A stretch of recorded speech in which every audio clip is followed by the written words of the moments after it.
Hello friends, एक और नई कहानी के साथ। मीना, तुम इतनी जल्दी में कहाँ जा रही हो? अनगा ने पीछे से पुकारा। अरे, आज विहान का जन्मदिन है। मोहन ने अपने परिवार को आमंत्रित किया है, इसलिए जल्दी जा रही हूँ। उसे जन्मदिन की बधाई देना मेरी तरफ से भी। जरूर जरूर। जन्मदिन के लिए कहीं बाहर जा रहे हो या घर पर ही करने वाली हो? नहीं, घर पर ही करूंगी। हर कोई बाहर के खाने से ज्यादा घर का खाना पसंद करता है। तुम्हारे हाथ में तो स्वाद जो है, इसलिए सभी घर का खाना पसंद करते हैं। सब यही कहते हैं। चलो, मैं आती हूँ। मीना आधे दिन की छुट्टी लेकर घर के लिए निकल पड़ी।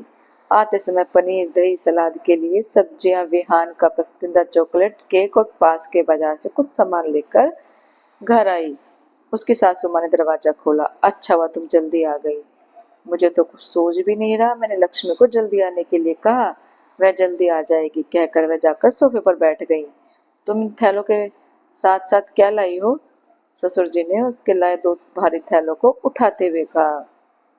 कुछ नहीं बाबूजी, बस कुछ सब्जियां और केक हैं। मुझसे कह देती मैं लेकर आता। बाबूजी, मैं ऑफिस से जल्दी आने वाली थी, इसलिए साथ ही लेकर आ गई। चलो, थोड़ा पानी पी लो और बैठकर सुस्ता लो। बाबूजी ने उसे पानी का गिलास दिया। जब भी वह ऑफिस से आती, बाबूजी हमेशा उसके लिए पानी लेकर आते। उसने 2 गिलास पानी पिया। इतनी गर्मी से आने के बाद वह थक गई थी। कोई मदद चाहिए तो मुझे बताना। जी बाबूजी, उसने कहा और कपड़े बदलने चली गई। कपड़े बदलने के बाद उसने सारी सब्जियां फ्रिज में रख दी, केक भी फ्रिज में रख दिया। लक्ष्मी के आने का इंतजार करने के बजाय काम पर लग गई। अदरक लहसुन का पेस्ट, प्याज टमाटर का पेस्ट, मूंगफली की चटनी मिक्सर में पीस कर रखी। आलू उबालने के लिए कुकर में चढ़ाए। पूरी के लिए आटा गूथा। सब्जी के लिए प्याज, मिर्च, धनिया काट कर रखा। सलाद तैयार करके प्लेट में रख दिया। लक्ष्मी 4:30 बजे आई और दोनों फुर्ताई से खाना बनाने में जुट गई। अरे मीना, चाय बनाओगी क्या? बाहर से सासू माँ ने आवाज लगाई तो उसने गैस पर चाय चढ़ा दी। चाय बनी तो सासू माँ और बाबूजी को चाय देकर आई। लक्ष्मी को देखकर उसने भी चाय पी ली। करीब 6:30 पौने 7 बजे खाना बन गया। लक्ष्मी की मदद से उसने डाइनिंग टेबल पर प्लेट, कटोरी, गिलास, टिश्यू पेपर और डिस्पोजल प्लेट रख दी। लक्ष्मी है किचन और हॉल को एक बार साफ करवा दिया गया।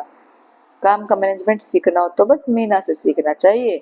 उसके बॉस हमेशा उसकी तारीफ में बोलते हैं, क्योंकि वह समय हर काम एकदम परफेक्ट करती।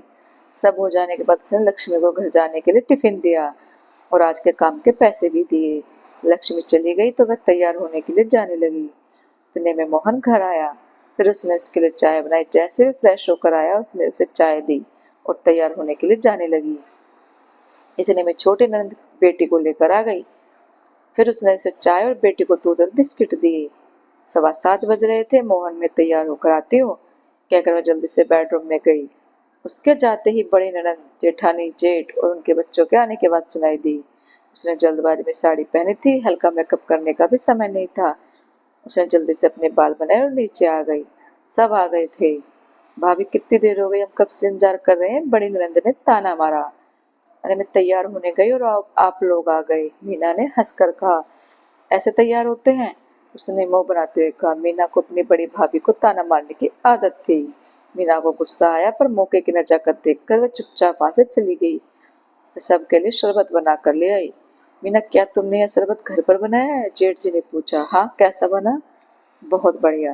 तुम्हारे हाथ में तो स्वाद है। सिर्फ हाथ में स्वाद है, बाकी सब बकवास है, बड़ी ननद ने धीरे से कहा। तो उसकी सास, छोटी ननद और जेठानी हल्के में हंस पड़ी। वह शर्म से लाल हो गई। पास बैठा मोहन भी हंस पड़ा। मीना की आंखों में आंसू आ गई। वह आंसू छिपाने के लिए रसोई में चली गई। बाद में केक काटने और खाने खिलाने में व्यस्त रही। 11 बजे सब चले गए। सब जाने के बाद सास और मोहन सुस्ताने सोफे पर बैठ गए। सबको खिलाने वाली भूखी थी, मगर उसे खाने का मन भी नहीं था। बड़ी नंद के चुभने वाले सब और उस पर सबकी हंसी उसके दिल को तड़पा रहे थे। उसकी आंखों से आंसू बहने लगे।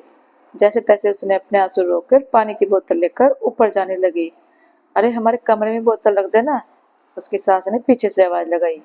मोहन, तुम जाकर बोतल रख दो, उसने बहुत ही रूखे स्वर में कहा और ऊपर अपने कमरे की ओर चल दी। बाबूजी को उसके रूखे स्वर को सुनकर लगा कि कुछ तो ऐसा हुआ है जिससे बहू आहत हुई है। सासू माँ और मोहन को कारण पता था, मगर वह चुप रहे। मीना अपने कमरे में आ गई। विहान गहरी नींद में था।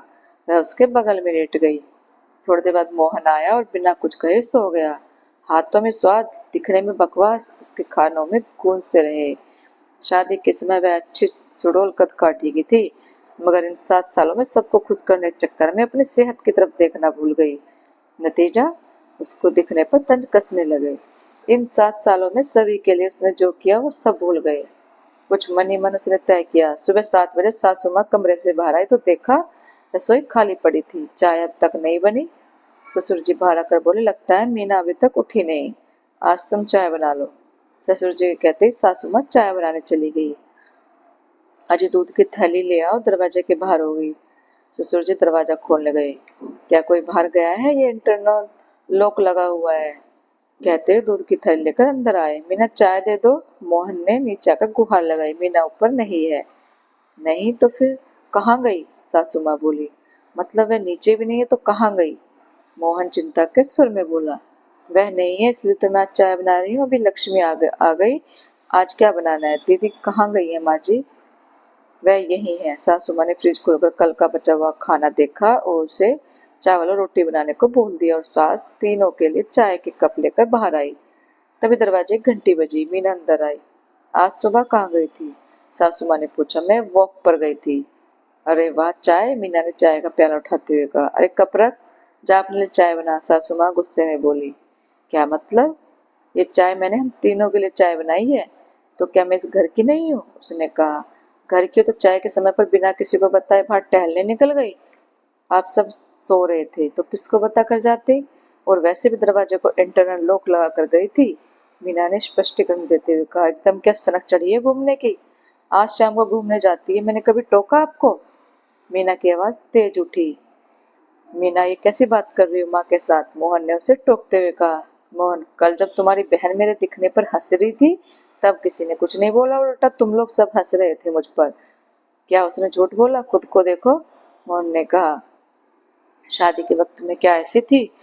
शादी के बाद से मेरी माँ ने घर के सारे काम मुझ पर डाल दिए। सुबह की चाय से लेकर रात के खाने तक सब कुछ मुझ पर सौंप दिया। तुम सबको खुश रखने के चक्कर में मैं अपना तरफ ध्यान देना ही भूल गई। आज अगर मैं जरा सी टहलने के आ गई, माँ जी को मुझे एक कप चाय देने में बुरा लग गया। अरे तो ऐसे बात करोगे क्या माँ से? मोहन ने चिढ़कर कहा। मम्मी विहान ऊपर से आकर मीना की गोद में बैठ गया। उठ गया बेटा? मीना ने उसके बालों में उंगली फेरते हुए कहा।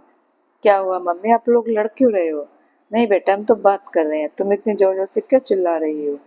तो देखो, ये बच्चा छोटा जानता है कि तुम लड़ रहे हो। इतने समय से चुपचाप सुन रहे बाबूजी बोल पड़े। एक कप चाय के लिए तुमने क्या बवाल मचा रखा है?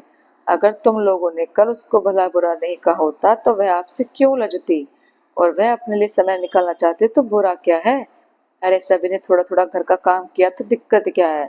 अरे घर हमारा है तो थोड़ी थोड़ी जिम्मेदारी सबने उठा लेनी चाहिए, तो हम खुशी से रह सकते हैं। वरना अगर ये लोग अलग हो गए तो तुम और मैं अकेले रह जाएंगे। इतने प्यारे बच्चे को डे केयर में रखना पड़ेगा। दादी, मैं कहीं नहीं जाऊंगा। विहान ने दादी के गले में अपने नन्हे नन्हे बाहें डालकर कहा। नहीं राजा, तुम कहीं नहीं जाओगे। सासू माँ ने विहान को गोद में लेते हुए कहा। माफ करना माँ जी, मैं कुछ ज्यादा भूल गई। मीना ने सासू माँ की तरफ देखकर हाथ जोड़कर कहा। सासू माई ने उसको तरफ देखा। जाओ, तुम विहान को ब्रश करा कर लाओ, मैं तुम्हारे लिए चाय बनाती हूँ। हाँ माँ, उसने आंखों से बाबा को धन्यवाद देते हुए कहा और विहान को लेकर चली गई। मोहन, अगर तुम अपनी पत्नी का सम्मान नहीं करोगे तो कोई इसका सम्मान नहीं करेगा। समझा बाबूजी, कहकर वो भी वहां से चला गया। चलो, चाय के प्याले से उठा तूफान चाय के प्याले पर ही शांत हुआ।